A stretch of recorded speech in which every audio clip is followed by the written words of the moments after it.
Salut à tous et à toutes, aujourd'hui on se retrouve pour une nouvelle vidéo. J'espère que vous appréciez Grizzly en fond parce que vraiment je suis mort de rire. Je l'ai mis parce que je me suis dit vas-y je veux faire un petit fond. Mais là dès que j'ai allumé la caméra et que j'ai vu son gros visage se mettre sur la balance et voir 199 kilos, ça m'a détruit. Donc voilà, je vous embête pas plus longtemps. Je vous laisse apprécier la vidéo et on se retrouve en fin de vidéo.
vous laisse avec Kyriakos derrière et on va un petit peu parler donc de mon SBD.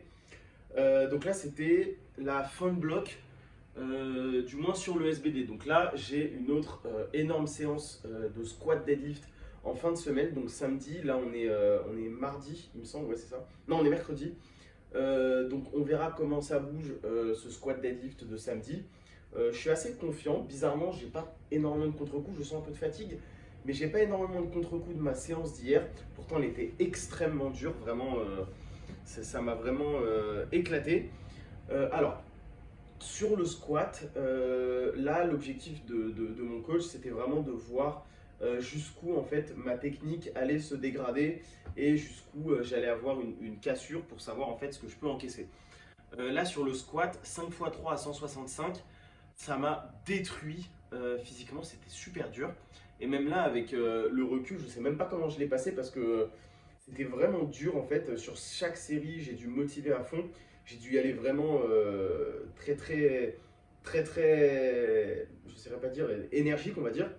Donc j'ai dû y aller comme un ouf. C'était hardcore. Donc en fait, ce qui en résulte, c'est vraiment donc chaque répétition en fait bouge plus ou moins pareil.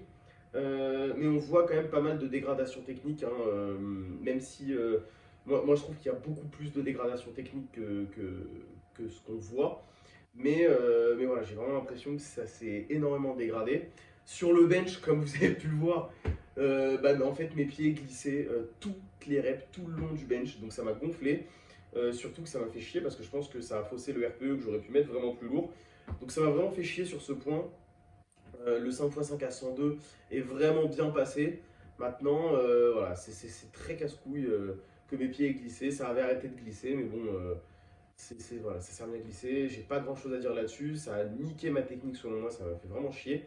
Mais bon, on joue avec les règles, donc j'ai dû rapprocher un peu mes pieds de moi et avoir en fait un leg drive où l'ensemble de mon pied n'était pas sur le sol, c'était vraiment les talons, donc ça poussait un peu plus vers le haut. Ça me fait chier parce que le bench était pas mal ces dernières semaines et surtout mon leg drive, donc voilà, que ça glisse, ça m'a vraiment fait chier. J'ai essayé avec chaussures d'haltéro, chaussettes comme d'habitude, pas chaussures d'haltéro, les slippers. Pieds nus, il n'y a rien qui a fait, donc voilà, ça m'a vraiment fait chier, ça m'a frustré. Maintenant on verra comment ça bouge sur mes autres bench de la semaine. Sur le deadlift, alors j'avais un AMRAP RPE 9 à 215 et je suis surpris et en même temps je suis un peu déçu. Alors, je suis déçu pourquoi? Parce que j'en ai sorti que 3, techniquement c'était pas ouf. Et comme vous avez vu, j'ai été obligé d'aller prendre mes straps parce que en fait, la magnésie se barre de mes mains. Donc ça me fait chier. En fait, tous les changements techniques qui me demandent de mettre en place, pour le moment, ça rend mon lift juste beaucoup plus dur. Donc je vais quand même faire ce qu'il me dit, évidemment, hein, parce que on garde en tête que des points techniques, ça ne change pas le lift en fait instantanément. Il faut bosser dessus, donc c'est totalement normal de pas se sentir mieux avec un changement technique. Voilà, on vise sur le moyen long terme, donc c'est totalement normal que là je me sente mal, que ça dégrade, mais faut faire le taf, quoi, faut y aller quand même. Donc ça m'a pas mal dégradé techniquement, ça m'a mis dans le rouge très vite, mais les points positifs c'est que en fait en semaine 1, j'avais triplé 190 RPE 7 et c'était pas facile. Deuxième semaine j'avais triplé, donc c'était que des AMRAP. La deuxième semaine RPE 8 202. Et là, 215, j'ai trouvé ça. En fait, c'est des énormes jumps, mais j'ai quand même réussi à sortir 3 reps. Surtout que c'est sur une variante et que c'est pas mon comp lift. C'est un deadlift avec les pieds plus écartés. Ah, c'est dit ACS. Avec les pieds, non, pardon, moins écartés. Donc les tibias à l'intérieur des anneaux, c'était. Donc j'ai vraiment énormément de mal hein, avec cet écartement de pied. C'était vraiment dur, mais du coup, j'ai forcé dessus. Ça fait lever mes hanches énormément et du coup je tire avec les hanches beaucoup plus hautes et j'ai beaucoup de mal à les maintenir solides et stables. Donc en fait elles ont toujours tendance à monter. Déjà le fait d'avoir les pieds plus serrés, ça fait que vos hanches sont plus hautes. Donc forcément il y a ce point qui fait que j'ai les hanches plus hautes de base. Mais en plus de ça, si j'arrive pas à les garder fixés, ça rajoute un problème. Donc ça fait chier. Maintenant j'ai hâte de voir ce que ça va donner quand je serai sur du calibré avec mon écartement de compétition, parce que j'ai un deuxième deadlift, donc là le squat deadlift de samedi, qui là, c'est avec mes pieds écartés, sauf que je suis pas sur du calibré, je suis chez moi, donc c'est vraiment différent, la barre est plus fine et je peux pas lâcher la barre en haut, donc ça me force à la retenir, ça fait des petits changements techniques, donc c'est assez perturbant, mais voilà, on va faire le taf. Sur les back-off, ça s'est plutôt bien passé, donc j'ai fait 4 fois 192,5, mais c'était vraiment trop lourd, donc ensuite j'ai mis 180, et après j'étais détruit de la séance, donc je suis passé à 170. Voilà, donc ce qui en résulte, c'est vraiment pas mal de dégradation technique selon moi, mais je pense que c'était un peu l'objectif du bloc. Maintenant, j'ai vraiment hâte de voir ce qu'il va me mettre sur le bloc prochain. Et puis voilà, maintenant c'est toujours pareil, hein, je suis extrêmement content d'avoir pris un coach. Ça me déleste énormément, je vais à la salle, je fais ce qu'il me dit et il me fait les retours. Et dans ces retours, bah, c'est quand même de mieux en mieux. Par contre, maintenant j'ai quand même un petit stress quand je vois tous les vocaux qu'il m'envoie d'un coup. Et donc du coup, je compatis mes chers élèves quand vous devez recevoir 5, 6, 7 vocaux de 30 secondes à 1 minute 30, voire 2 minutes des fois. Vous vous direz, oh putain, qu'est-ce qu'il va me raconter? Voilà, mais de toute façon, ça a toujours pour objectif de faire progresser, donc c'est le principal. Voilà, je vous remercie d'avoir regardé la vidéo et puis on se retrouve vite